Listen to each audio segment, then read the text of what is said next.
Good evening, everybody. I am back. We're live. We're going to be talking about Sales Navigator tonight. And I've got a list of stuff that I'm going to help you with in terms of using it well and making it effective in your business. So if you're joining me, say hello in the chat. Love to say hello to people in the chat. That'd be brilliant. And we will kickstart in a couple of minutes, just once everybody's loaded in and away they go. If you've never been on one of these sessions before, it's free training. I'll tell you as much as I can in the session. This one's a little bit more interesting because people are joining us from different platforms all at once. So we got a lot of people on different platforms, which is a bit crazy. So I'll try and keep up with the chats on screen, which should be interesting. So do say hello and tell me where you're joining from. That would be brilliant. Nice to see everybody joining. And we're going to start in a couple of minutes. And if you are cautiously optimistic about Sales Nav, you want to know how to make the best use of it, I'm going to give you some practical things that you can do with Sales Nav that will make a difference tomorrow. So not kind of just, hey, look, it does this. I'm going to tell you what to do with some things that will actually get you into conversation with people. So that's what we're going to look at tonight. I'm just going to check to make sure the chat is now loaded. Brilliant. Hi, Garrett. Hi, Neil. Hi, Roshana. Hi, Gaurav. Hi, Victor. Hi, Elizabeth. Hi, Salestar. Hi, Simone. Hi, Aaron. Hi, Lynn. Birmingham. Anybody from Bristol here? Paul from Lanzarote. Paul, I'd rather be in Lanzarote. It's pretty chilly right now. Hi, Adrian Miller from Bath. I'm going to Bristol tomorrow. We're doing an event in Bristol. So up your way. Chris from UK, welcome. Right. So lots of people are joining. Hi, Mia from Rapid Robotics. Lots of people are joining. What I'm going to do, just to kind of keep some structure, I'm going to come back and say questions at various different points, and I'll pick up on the questions as we go. I kind of got a little bit of a ticking off the other week because we did a session and I didn't quite finish everything because I was kind of in quick fire question round. So I'll come back to the questions at various stages once I've finished something, so I don't confuse people in the middle of it. John from Crete, Dimitri from Belgium, welcome. Julie from Sheffield. I tried to do the accent then, Julie, and failed a little bit. Raphael from Warsaw. Stephen, hi, Stephen. And hi, Mark, Digital Junkies. So, right, Sales Navigator. I'll just do a little intro, and then we'll get into some of the practical things that you can do with it and give you some things you can actually go and do right now. So first things first, we all know LinkedIn is a massive opportunity. There's 862 million decision makers on there. It's the biggest B2B database on the planet. We know that there is amazing potential there, but the frustration is we can't seem to catch it or grab hold of it in a way that works consistently. And I'm going to show you what we do with some of our enterprise level clients, so some of our big stock market listed companies, how we do it for them, and you can learn a little bit about it for yourself. And I'll give you a message template as well, and I'll show you some of mine that I use to start conversations. So we know it's a big opportunity, but there's this disconnect of making it work. So I am going to give you today practical stuff you can do with Sales Navigator that will yield results for you immediately. Not same day, of course, but as soon as you implement it, you'll start to get traction. So that's what we're going to do. And imagine this. You actually start using LinkedIn and it actually starts working for you. And you go, this is the best thing I've ever done. Most people, I'll tell you now, if you're a small business owner, you're a salesperson, actually one of the biggest problems is I found, and I've trained thousands of people online, in workshops, is when they approach something new, if there's a bit of resistance, often it's like, oh, maybe it doesn't work. And there's this kind of self-doubt that you kind of, oh, I don't want to invest time because what if it doesn't work? I can tell you now, I have seen people selling propeller wind turbine blades to people on LinkedIn, not literally in selling, but setting up calls. Banks, financial services. I've seen people selling marketing services. I've seen people selling bespoke furniture. I've seen all sorts of stuff being sold through LinkedIn. So if you're sat here going, this won't work for me, you must be so unique on the planet because everybody's there. I had somebody the other day say to me, my decision maker isn't on LinkedIn. And I was like, okay. So let's take a look at some practical stuff. I'm going to come to questions a little bit later, but I'll come at various intervals. So probably every 10, 15 minutes, I'll come back and say questions. If you have a question in the meantime, put it in the chat and I'll come back to them. So, okay, just a first whistle stop thing about Sales Navigator. I'll come up to the screen now. And Sales Navigator's gone through a lot of iterations over the last few months, massive changes on the platform. I got an invite to go to LinkedIn. This is quite funny. So I got an invite to go to LinkedIn's headquarters next week because they want to show us some new features and all this kind of stuff. And it's like, I really want to go because during the pandemic, you couldn't go to stuff like that. So it's like the first proper time out to go see LinkedIn, see what they're up to, what they're developing. And I had to turn it down because I'm traveling, traveling to speak at another event. So I had to turn it down. So I had to decline an invite to LinkedIn, which is really funny. So they've gone through a lot of changes. They've invested a lot of time in this. And some of the new features and some of the ways it works are just really, really good. Now, the first thing, the obvious thing is LinkedIn Sales Navigator is the biggest search and stalking tool of your prospects you'll ever find. So you'll be aware of it. I'm not going to give you the basics here because one, I have a course that does that back to front, left to right, inside and out. I just want to kind of just focus in so that we can move forward a little bit. So lead filters obviously allows you to search through the LinkedIn network to find the people who are relevant to you, that are your ideal client, they're in your target audience. You can drill down in lots of ways. But there's a couple of ways that I think are quite useful. And I want to point these out today because I think they will speed up your success with LinkedIn. So I could go through all of these, but we'd run out of time.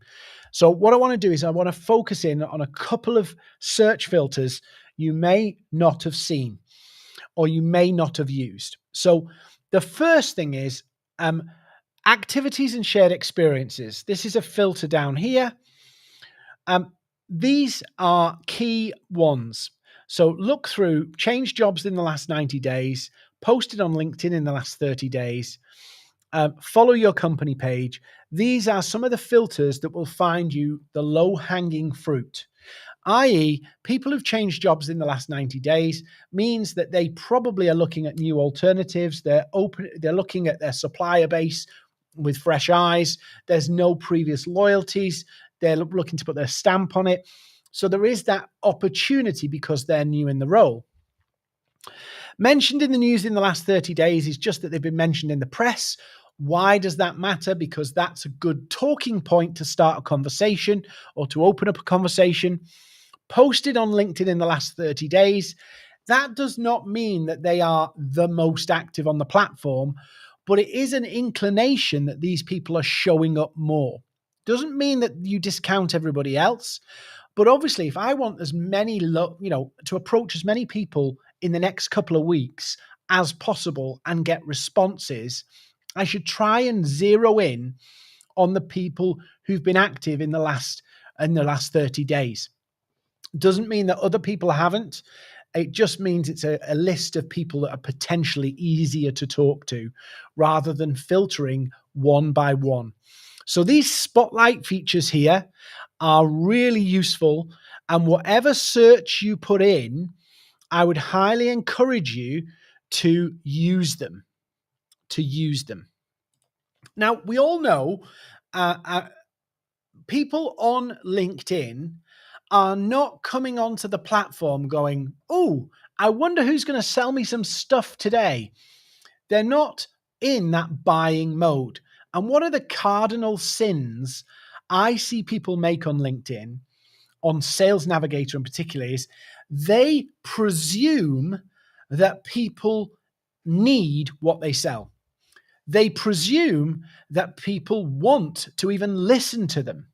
And this is the reality. One of the downsides of all marketing and sales channels now is because they've been abused, people are more desensitized to getting emails, text messages, everything. And so we have to work a little smarter if we want to reply. 5 or so years ago, I could send messages that were basically templated and get probably a 15 to 20% reply rate. That is near impossible to send a templated message and get that kind of reply rate. Earlier today, I was with a client who was saying to me, we need a templated message campaign. And I was like, this is gritting on me. But they said, that's what we want to do. So I was like, okay, I'm going to write something for you. So I wrote a campaign for them. They've already tested it so far with their sales team, and they've got a 6% response rate from one message. So 6% response rate where people are open to having a conversation about business. So that's, in my book, that's not great, but as a template, that's not bad. So what I want to show you is two real things now about really focusing in on understanding that our target audience are not in buying mode. They're not even thinking about buying something. And so when you're approaching your messaging, you need to really think, is this person actually thinking about what I'm selling right now? Because if they're not, and your sales pitch is just about what you're selling, what will happen is you will lose people. They will ignore your message. So one of the features in Sales Navigator that we can use is obviously the messaging inbox. But what we can do is approach Sales Navigator with a more relational process. So let's say, for an example, I've got my leads here. I've done a search, right? Now, this is where you can operate a cadence with a prospect that will warm them and make them more responsive to your message. So I always suggest it. Think about it. In the old days, if you were going to meet a potential client, you'd go to their offices, you'd wait in their reception, they'd come and greet you in reception, you'd shake hands or say hello or something, and then they'd show you to their office or to the meeting room where you were going to talk. And my job going to see that potential client is to convince them, to break the ice on the way to the meeting room with general chit chat, getting to know you, talking about the weather, icebreaker style conversations. And that was just a way of just breaking the ice to make the actual meeting go more smoothly. And you might spend 5 or so minutes into the meeting talking about general, non-important stuff, irrelevant stuff, but it helps build a bridge for the business conversation. So now that we know that and we do that, we even do that with prospects on Zoom calls. We chit chat with them before we get down to the point. One of the things we can do is if we use Sales Navigator to target our decision makers and we drill down to the right people, we can't tell if they're in buying mode or not. But what we can do is make sure our approach is the least gritting, as frictionless as possible, and as relational as possible to make sure that people want to respond to us. So We've seen that in this spotlight section here, we can filter to find low-hanging fruit or more accessible people. But one of the things we can do is when we find a list on Sales Navigator of people, we can save them into a list. Now, I'm not going to do this list particularly because I've got a list in here already. But when we save these people into a list, what LinkedIn does, so we put it in there and there's 25 in there. What LinkedIn will do is it will populate this home feed on Sales Navigator with the people you've saved's activity. So that's why it's important to find people who are relatively active, because you can save them in there. And every time that they post, they share, there's some news, you get informed. Why does this matter? Well, if you're trying to connect with senior level decision makers, maybe you've got a big service offering, high ticket, £50,000, £100,000, biggest opportunity that was created I've been involved with on LinkedIn was £2 million a year deal. And the conversation started on LinkedIn, went to a meeting, back and forth, the normal sales process, deal closed. That deal was done because of the way the message opened on LinkedIn, the way the conversation got going. And this is what we call priming. It's where I save my targets into Sales Navigator as a lead list, and then all of the data that's going on in them appears here. Now, once you save a list, so I've got 25 in this list here.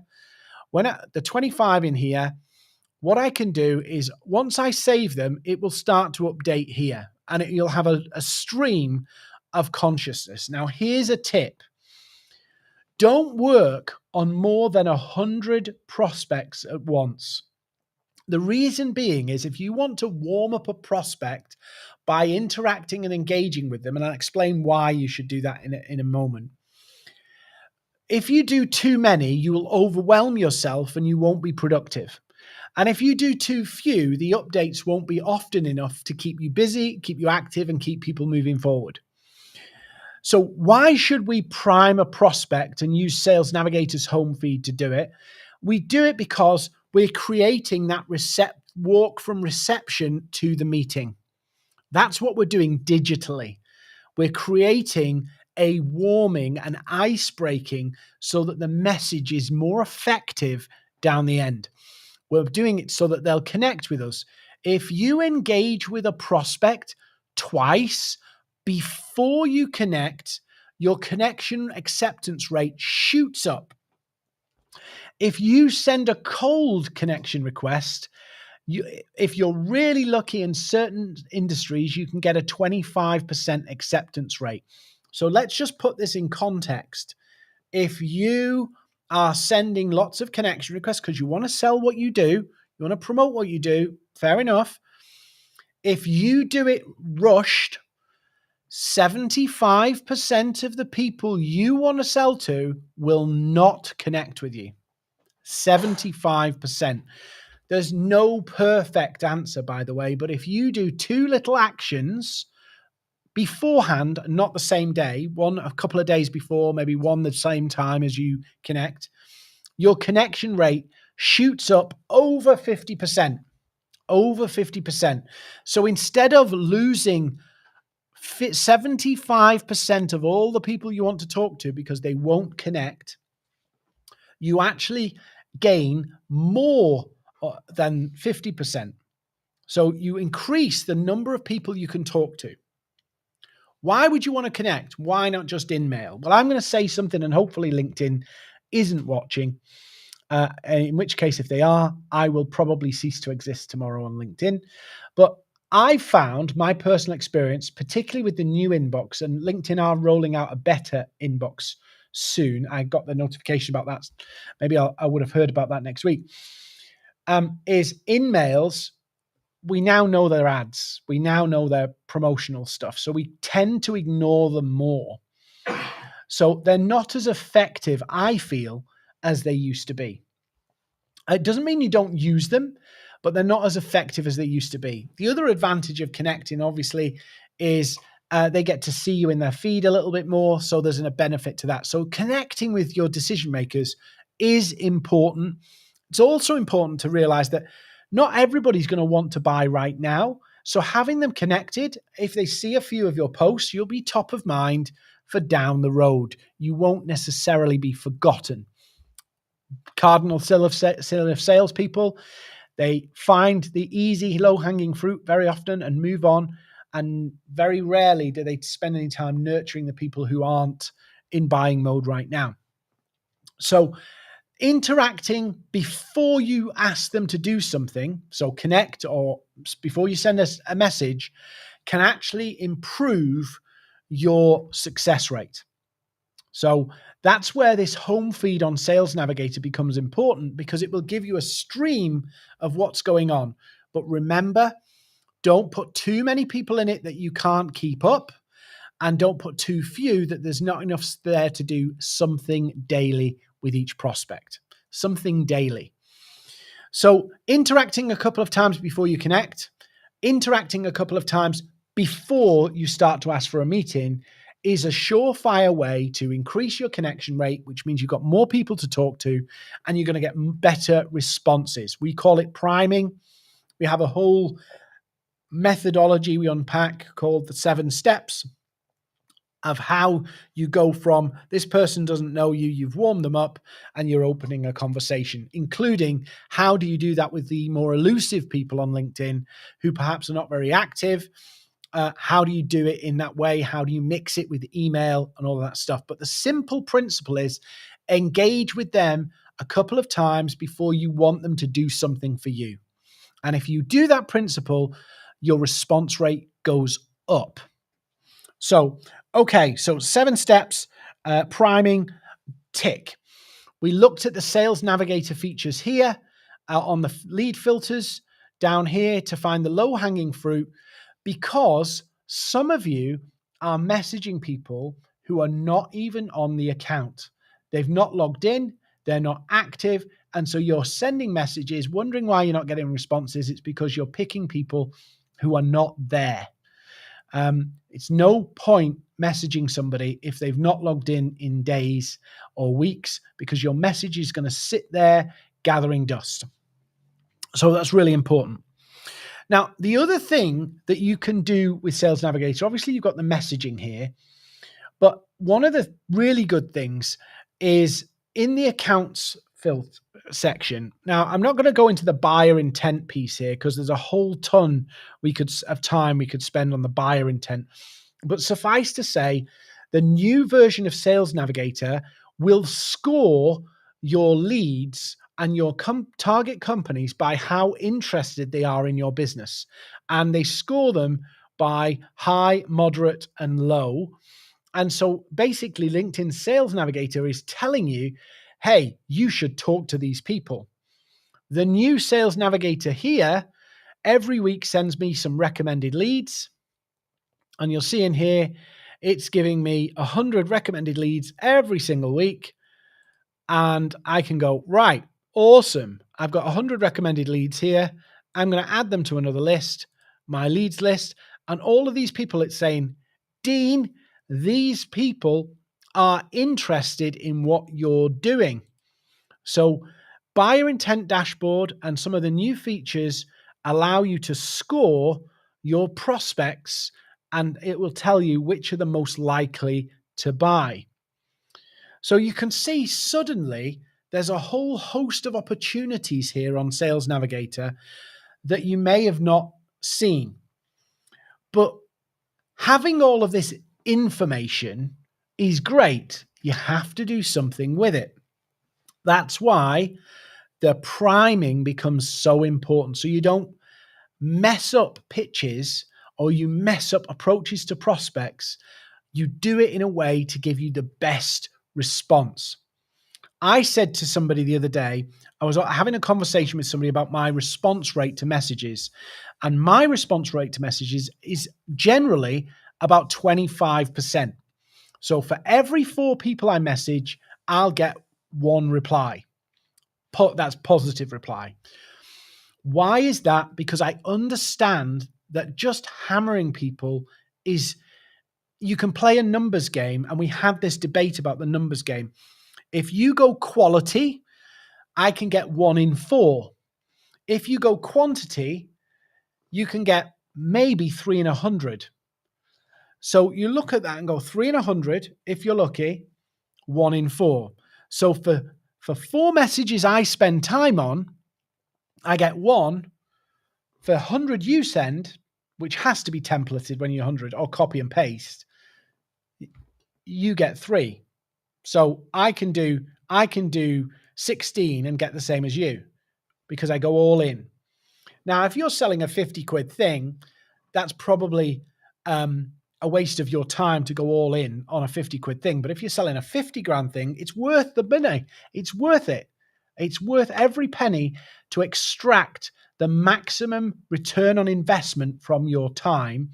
And you don't get a return on investment spending an hour and a half writing a template and then automating it or copy and pasting it when you can go all in and be relevant. So anyway, we come to my next point, which is number one, we've said about those filters. We've talked about accounts lists, but that's all information. The second thing we talked about, the primary thing we talked about, is priming, breaking the ice so that people don't see you as just some random. You're now a real person who's engaged with them. So liking and commenting and interacting. And if you see an article, you might share it in a message, but you're not doing anything to promote your business in that way with them for a few times. Then we come to relational messaging. Relational messaging. Now, if I just flick to my LinkedIn for a moment, and hopefully you're all still here, I'm just going to flick and filter to my, let me just refresh my inbox. I want to filter to my InMail. And I want to show you some of the sales pitches I get. And they're all pretty much the same. They're all email looking emails. And this, for an example, is what happens if you send too many messages with the same template, or you get lots of people rejecting your messages or reporting your messages. Firstly, you get disappeared, but secondly, you get marked as spam. And this happens very easily if you're sending lots of messages. So it's really important that you look at the messages and go, hang on, why are they all looking like emails? So what I want to talk to you about is relational messaging. I'm going to do some questions in about 5 minutes or so. And I'm just going to, hopefully you can see this here. Let me share with you one of the most powerful messages I've ever used. And I'll just send a new message. Let me see if I can zoom in here to make it a bit easier. What's going on here? Everybody's still with me. I'm going to pick on David Faulkner, which is a member of our team. So here's David, right? Now, our inclination is to write LinkedIn messages like they're emails. The problem is LinkedIn isn't email. It isn't email. It's more like text messages and WhatsApp than it is email. In fact, messaging on LinkedIn is way more informal than email. Now, I'm not going to go, hey, bro, how you doing? Because I would never talk like that. And here's the test. Would you communicate like that with somebody in real life? So if I just punch up the message here. Oh, I can't get the message bigger. It's really annoying. Let me see if I can zoom in. Right. So the first thing is I can go, hi, David, which immediately smells of sales pitch. Yeah. Because with somebody you would never do that. So let me tell you one of the most effective messages I've ever used. Ever.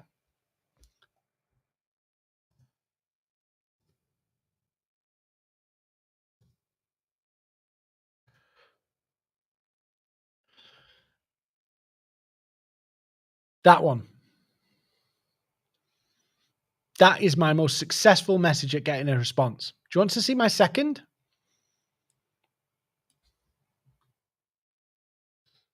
Send that one. And then that one.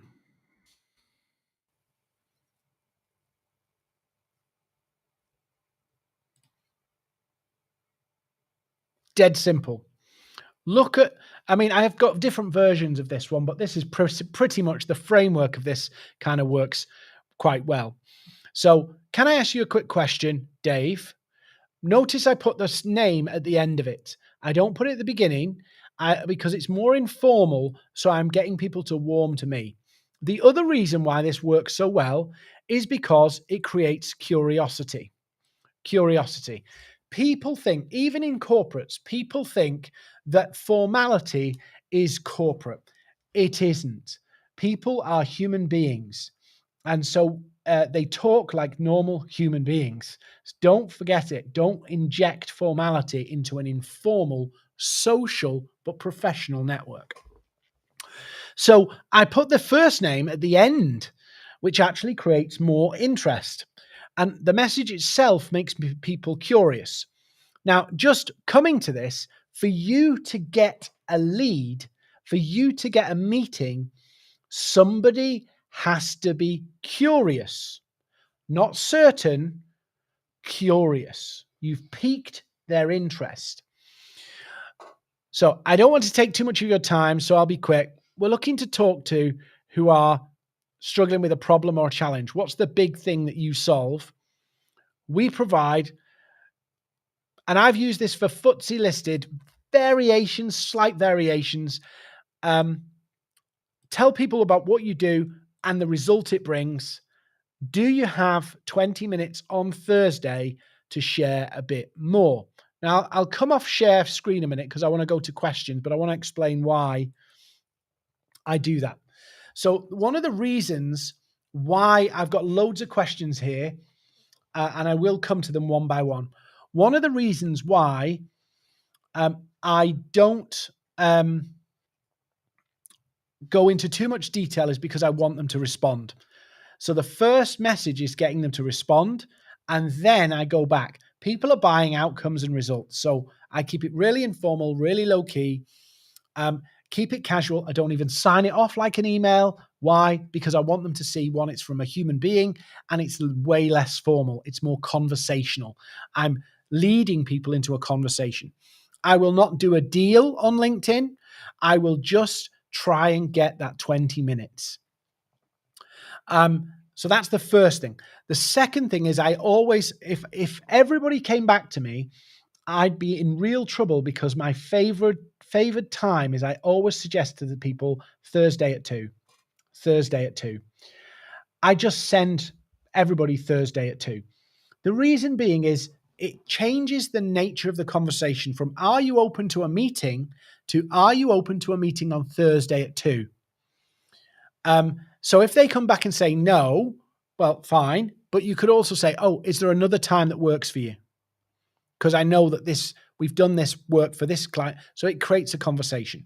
So I always presume a time and tell people a time, and it does help make the conversation smoother.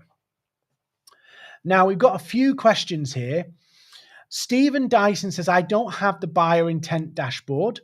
I will work through the questions. So I'm just working from top to bottom.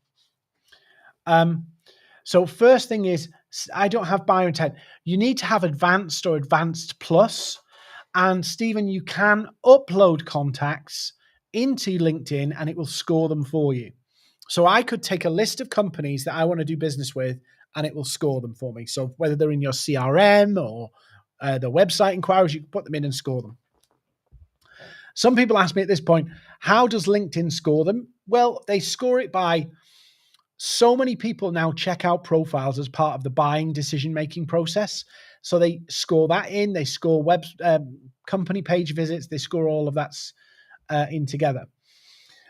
So that's that one. So advanced plus or advanced, and you get the buyer intent dashboard, and Smart Links is in there too. Let's have a look if there's any more questions. Stephen's doing all the questions, and I've got Elizabeth here in a second. So, good question here from how long does a typical priming take? So this is where it can vary. So I've got two clients at the moment. They're only looking for £1 million plus deals. So they're not looking to sell a 50 quid thing. And some of theirs, the people that they're looking at are responsible for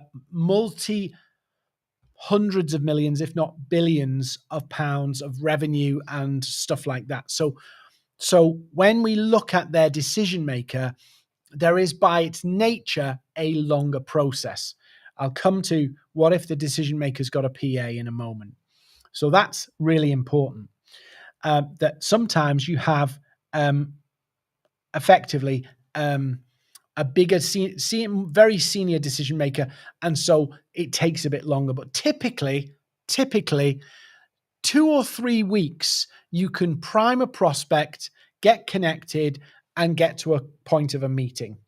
One of our clients is in cybersecurity. They only talk to CIOs and CISOs of major institutions and big corporate companies. They did 79 meetings in the last 60 days using this process, which doesn't sound a lot, but when you think that these people are making decisions about major expenditure lines, getting a meeting with one of those is world changing. So that's what I'm saying about the quality rather than quantity. I've also seen people trying to get £1 million services into companies and using template messages. And I go, what are you doing? What are you doing? If one of them comes off, you've smashed your sales target for the year, but you're treating it like it's disposable. And we get into this kind of behavior that it's just a numbers game. And there is an element of numbers game. But if you take that numbers game too far, you erode the quality of the work you're doing. And so there's no skill in it anymore. There's no relationship anymore. You're just hoping to stumble on somebody in that moment, at that time, when the stars align and the moon's at its highest, and you've landed that message and hit somebody.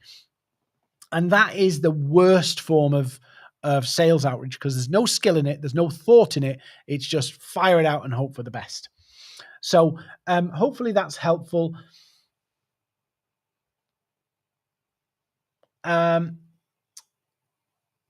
Elizabeth, I think Kajabi, your Kajabi is obviously, you could upload those contacts to Sales Navigator, but it's more about scoring them from a buying intent.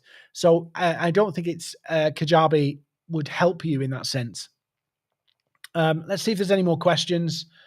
No more questions so far.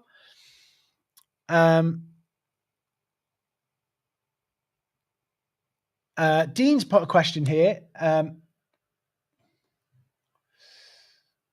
Yes. So Dean Malloy, he's complimenting me, which is good. Is there any some of your short messages that get attention? Well, funny you should say that. So I have a little digital course that we have developed called Social Selling with Sales Navigator, but we've actually just upgraded it because obviously LinkedIn rolls out new stuff. So inside that, there is some of our templates, the training on some of the buyer intent and all that kind of stuff. And I'll just flick it onto my screen so you can see it here. So this is what it is. Sorry to do a sales pitch, but Dean set me up and I promise Dean didn't pay me to do this. So this is our old course, but we've actually upgraded it. So we've not changed the graphics yet, but we've upgraded it because there's so much more stuff. So there's message templates in there, there's tutorial videos, but because this is the upgraded version of our course and we haven't released it yet, for everybody who signs up, they get 2 coaching sessions as well. So one of our sales experts, LinkedIn selling experts, will actually do 2 coaching calls with you for the 195 with the course and the message templates. The reason we're doing that is primarily whenever you make a course like this, there's going to be gaps in the knowledge of what you put in.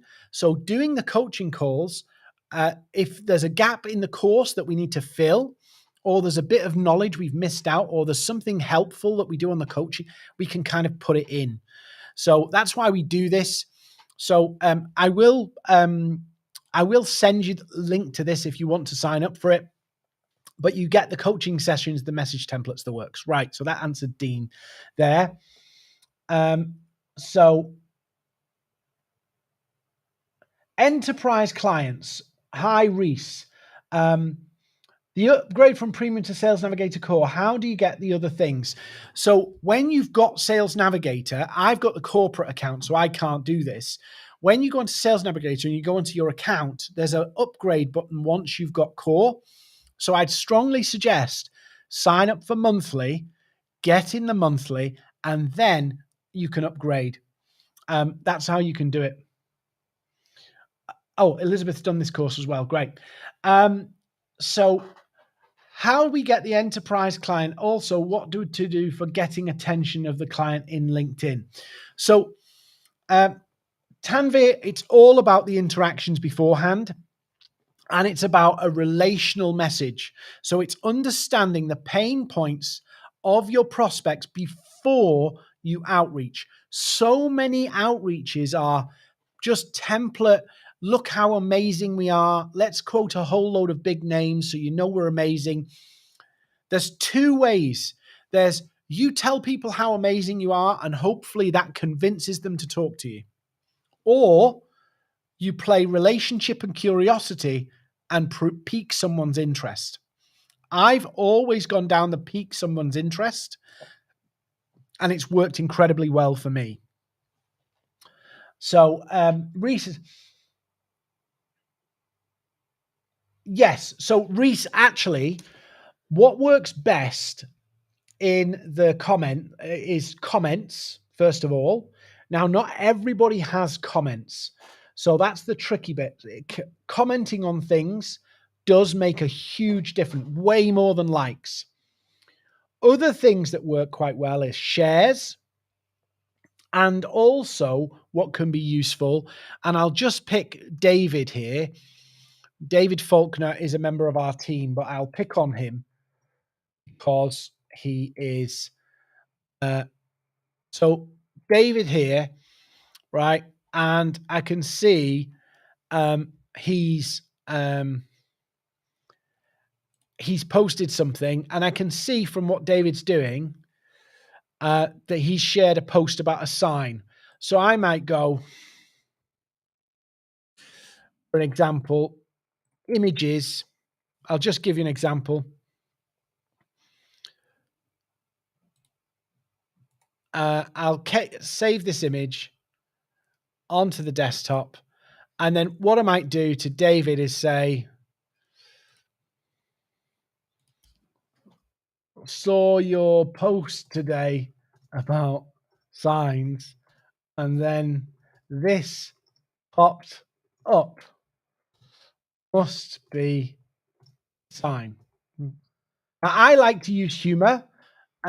Some people don't like to use humor, and that's okay, right? But human beings, for you to get on with somebody, for you to build a relationship with somebody, you have to get on with them.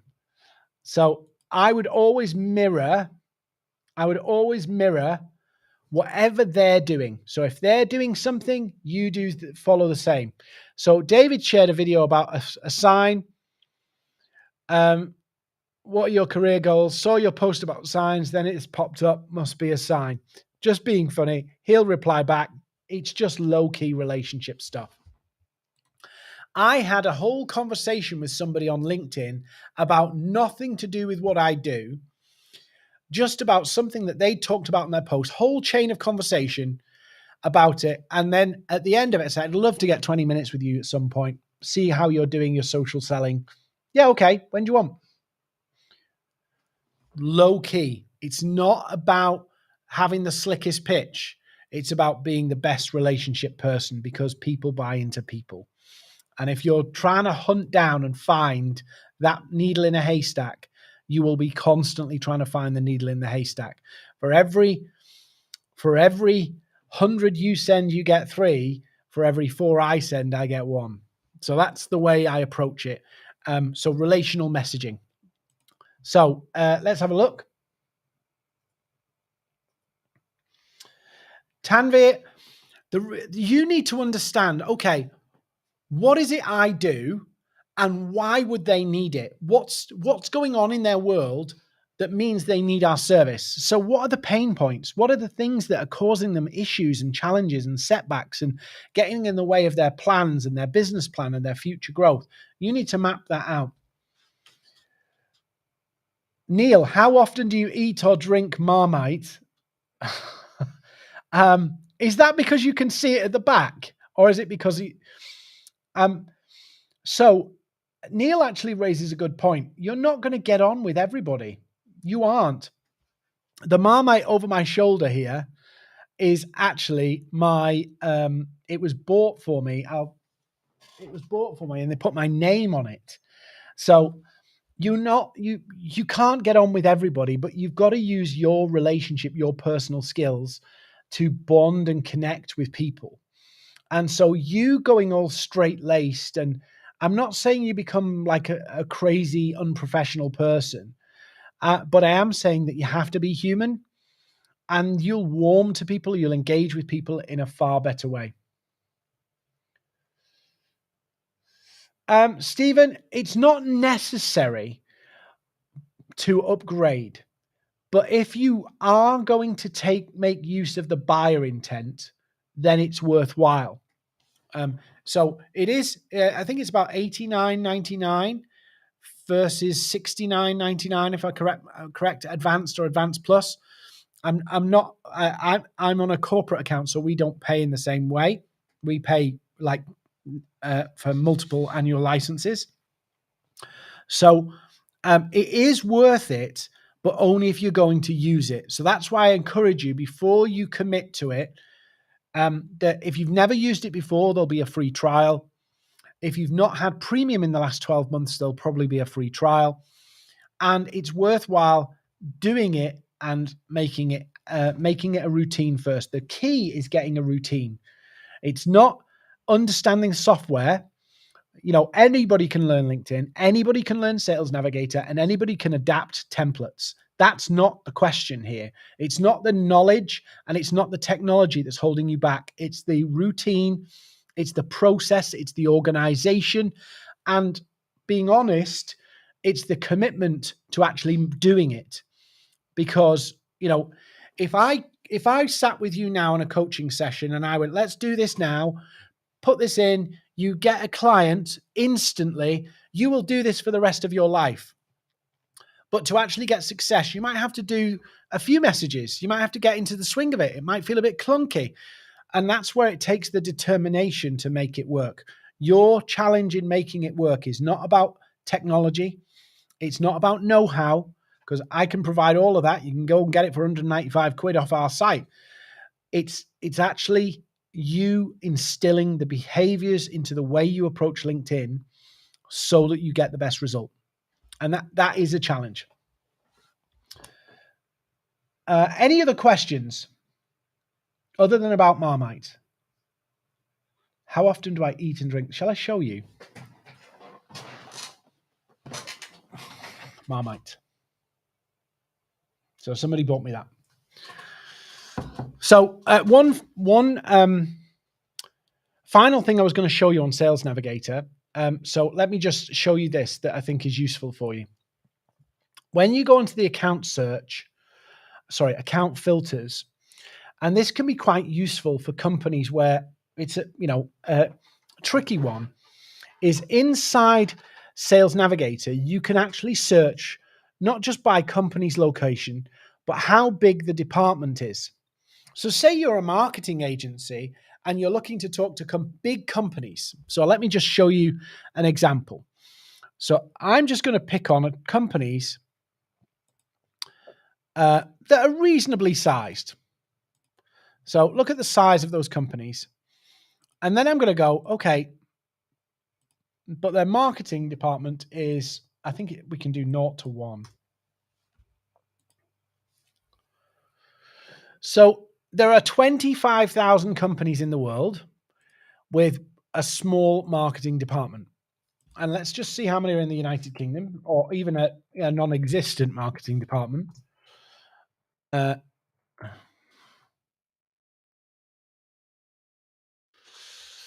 Why is it showing me region? Oh, headquarters location. Oh, don't tell me you're playing up LinkedIn. There it is. So there's 1,000 companies with huge numbers of people, but don't have a big designated marketing department. Now, they might have people handling marketing, but they don't really have a marketing department. Why is that an opportunity? Well, that tells you actually they're outsourcing. They're doing a lot of outsourcing. It's not a primary function, so there might be opportunities for agencies, graphic designers, content writers, the works.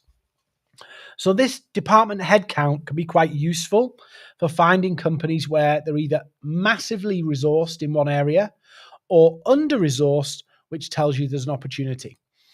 The other thing that can be useful is when you look at the headcount growth, you can actually look at which companies have been growing, which companies have grown by more than 25% and up to 500% growth in the last 12 months.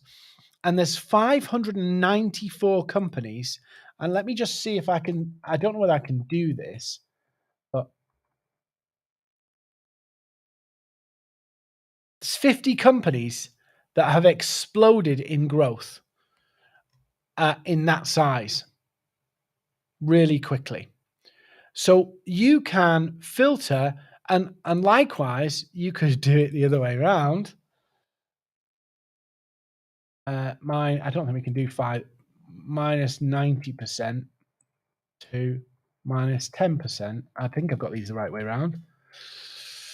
So companies that have cut back quite tough, you can see in this category that these have cut back, and obviously Public Health England have done because of the wrapping up of some of the pandemic measures. But you can see the companies that are contracting, and so that might be an opportunity too. So I just wanted to leave those search filters with you because they're quite useful, quite helpful. And likewise, I will share this link. We'll put it in the chat on LinkedIn. I'll put it on my profile because I think I'm live on my profile as well. So, and feel free, by the way, to come connect with me, ask questions. I'll put it on the chat here if you want to join it and sign up for it. Remember, don't buy this on the website. It's the old one. This is the new one. So the new one's got the bundle with the extra training, and it's got the coaching calls in, which you can book like instantly. So any more questions from the session tonight? Any more questions?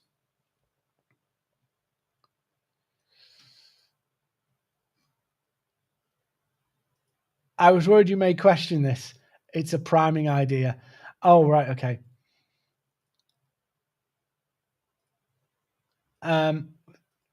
So any more questions?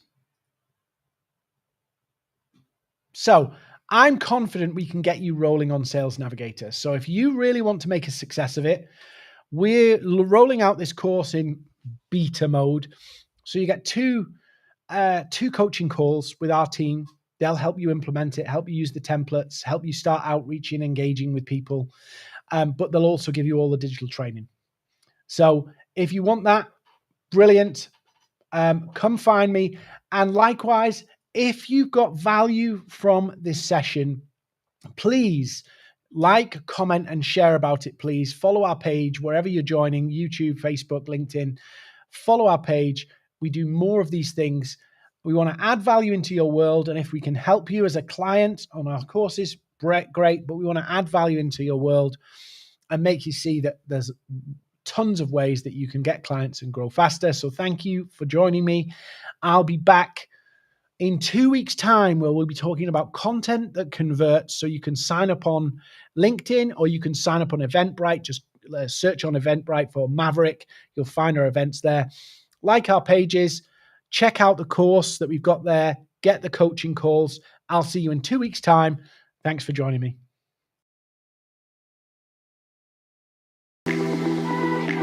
Dean's strategy helped me find clients. I created clients for my business with this program. it works. My connections have grown, my reach has grown, my views have grown, and actually so has my business revenue.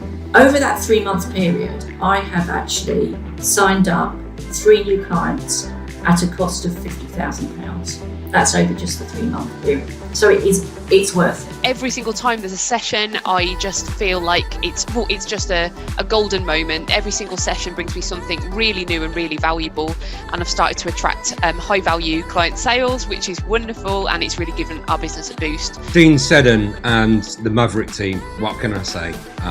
Apart from absolutely awesome. The results have been amazing. We have had loads of incoming leads coming into our lead funnels and workflow processes on our website, and we've also built a really successful community around the content that we produce and push out into our LinkedIn channels. My team has also learned a lot from working with the team at Maverick, and they've also helped us really create fantastic events on LinkedIn. I'm much more confident, and all of that, without a shadow of a doubt, is down to the work and the training and support I've had from Dean and the rest of his team as part of the Accelerator course. In terms of the training, Maverick have been absolutely fantastic. They've been so supportive. They've talked me through all the stages of what you have to do, why you have to do it, the benefits of doing it the way they tell us to do it. And I've gone from being with no social media to being actually addicted, because I can see what this can do for lead generation, generating new business. It's just been incredible, and Maverick have been superb throughout the whole process. The guys at Maverick, they've been great. Dean and his team, very knowledgeable, wealth of experience, and we've had quite a few one-to-ones now that really taught us the depths, the nooks and crannies of LinkedIn, which none of us would have known before, and I think we can continue to use that going forward, and it's been great so far, and I hope to continue to use it as well.